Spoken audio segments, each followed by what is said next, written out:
Hello everyone मनिकास ब्लॉगले स्वागतम। আজি মই এটা হানি চিকেন ৰেচিপি বনাবলৈ লৈছো।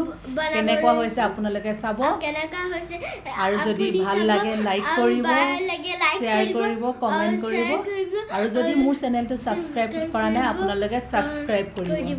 বলো আমি চিকেন ৰেচিপিটো বনাও কেনেকুৱা হৈছে। এয়া হৈছে আমাৰ হানি চিকেন ৰেচিপি। অতি সহজতে বনাব পাৰে আৰু খাবলৈও বহুত সোৱাদ হয়। ইয়াৰ কাৰণে মই প্ৰথমতে চিকেনখিনি মেৰিনেট কৰি লম। মেৰিনেট কৰিবৰ কাৰণে এটা বাউলত বোনলেছ চিকেনখিনি দি দিছোঁ। বোনলেছ চিকেনখিনি দি দিয়াৰ পিছত মই নিমখ আৰু জালুকৰ গুড়ি সোৱাদ অনুসৰি দিছোঁ। আৰু আপোনালোকে যদি জ্বলা খাই ভাল পায় আপোনালোকে ৰেড চিলি পাউডাৰো দিব পাৰে। এইখিনি ভালদৰে মিক্স কৰাৰ পাছত এতিয়া মই এচামুচ সয়া চচ ইয়াত দি দিছোঁ। এচামুচ সয়া চচ মই ইয়াত মিক্স কৰিছোঁ। আপোনালোকে ডাৰ্ক লয়াইট যিটো সয়া চচ থাকে আপোনালোকে দিব পাৰে।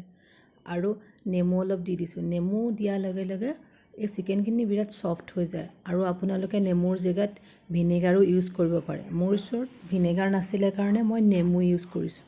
আৰু এতিয়া 2 চামুচ কৰ্ণফ্লোৰ মই ইয়াত এড কৰিম আৰু কৰ্ণফ্লোৰখিনি দিয়াৰ লগে লগে মই ভালদৰে গোটেইখিনি মিক্স কৰি ল'ম।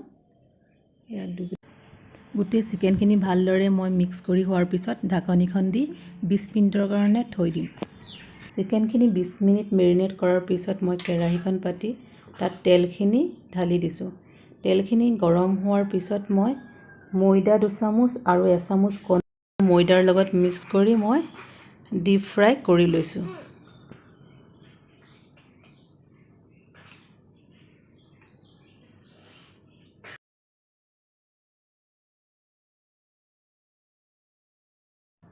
মেৰিনেট কৰা গোটেই চিকেনখিনি ফ্ৰাই কৰি ল'ম।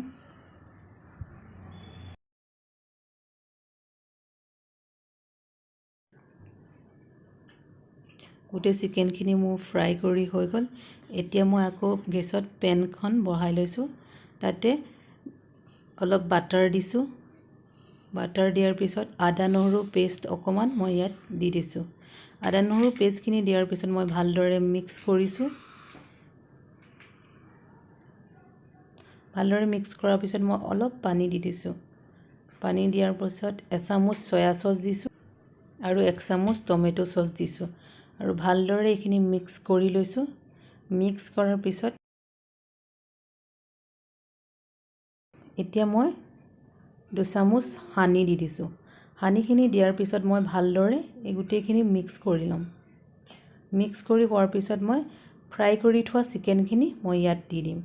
চিকেনখিনি দিয়াৰ পিছত গোটেইখিনি ভালদৰে চিকেনখিনি ভালদৰে মিক্স কৰি ল'ম আৰু মিক্স কৰি 5 মিনিটমান সময় আমি ৰাখি থৈ দিম। চিকেন ৰেচিপি এয়া আপোনালোকে বনাই চাব পাৰে। মোৰ এই হানি চিকেন ৰেচিপিটো ভাল লাগিলে আপোনালোকে লাইক কৰিব, শ্বেয়াৰ কৰিব আৰু কমেণ্ট কৰিব। আৰু যদি মোৰ চেনেলটো ছাবস্ক্ৰাইব কৰা নাই আপোনালোকে প্লিজ ছাবস্ক্ৰাইব কৰিব। Thank you. Bye by.